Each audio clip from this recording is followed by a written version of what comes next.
Rafaela Guerrante, do INPI, porque alguns pontos que foram mencionados pelos palestrantes me chamaram a atenção sobre a necessidade do Brasil não somente buscar, elaborar e construir sua regulação doméstica para esse tema, mas trabalhar em cooperação e tentar entender os melhores caminhos de promover uma real convergência e coordenação da regulação desse tema na área internacional.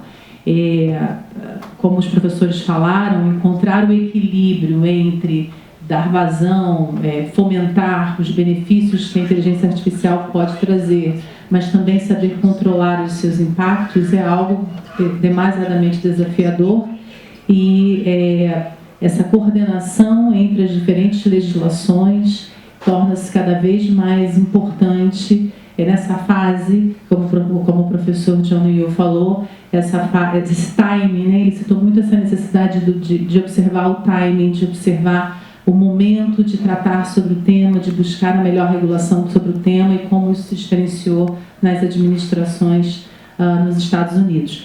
E a Rafaela comentou comigo sobre um trabalho muito interessante feito no âmbito do BRICS, a respeito desse tema e da necessidade de uma discussão a nível de cooperação, né, entre os países que formam o BRICS. Então, primeiro eu passo para você e peço que você conduza essa temática relacionada à cooperação internacional e depois para a juíza Caroline Tauque para nos dizer como que internamente estamos fazendo.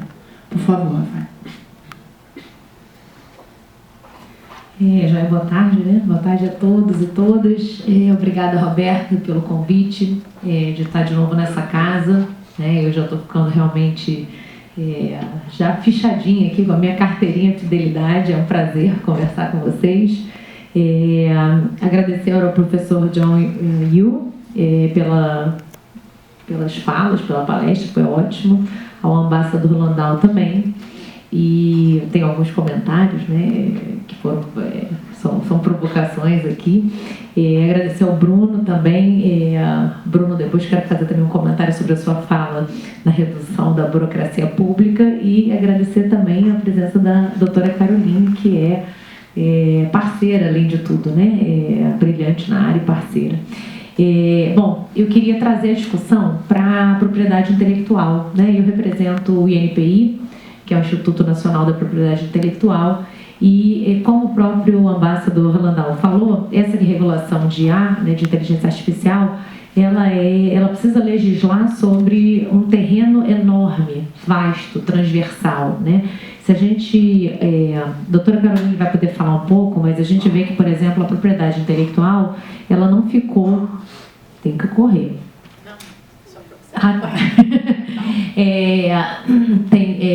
Ela não ficou clara no projeto de lei, né? Não temos propriedade intelectual ali, e parece que isso seria legislado, né, em outro fórum, porque existe uma discussão sobre como a propriedade intelectual endereça as questões de inteligência artificial. O ambasador Landau falou da questão do copyright, do direito de autor, mas a gente também tem as questões de propriedade industrial, que estão sendo enfrentadas pelos órgãos, né? E o INPI é o órgão brasileiro de propriedade industrial.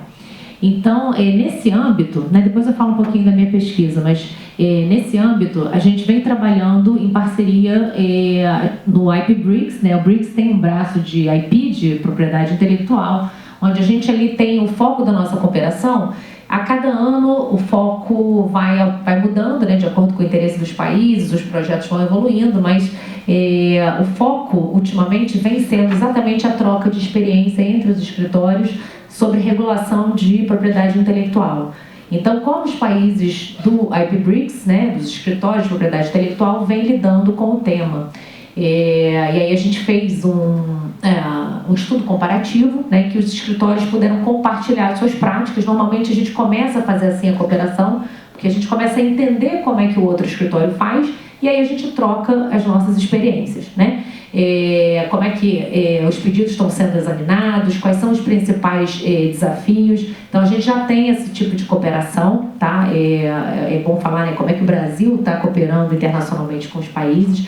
Esse não é o único projeto, né? A gente tem um outro projeto no âmbito da Organização Mundial da Propriedade Intelectual, que é o órgão da ONU que rege, né, o sistema de propriedade intelectual no mundo, onde a gente tem, o Brasil também tem um grupo de trabalho com um projeto sobre suficiência descritiva. Isso tem a ver em patentes, né? Então, assim, eu sei que aqui a gente não tem uma palestra, uma audiência de especialistas, mas quando a gente redige um pedido de patente para proteger ou uma inteligência artificial, ou uma invenção que tenha uma inteligência artificial, a gente precisa colocar no pedido informações suficientemente claras e de forma descritiva, por isso que a gente fala da suficiência descritiva, para que quando os escritórios examinem aquele pedido, né, eu sou examinadora de patentes, né, fui durante muito tempo, falo que tem do lado nerd, né, sou técnica, e quando a gente lê o pedido, a gente precisa entender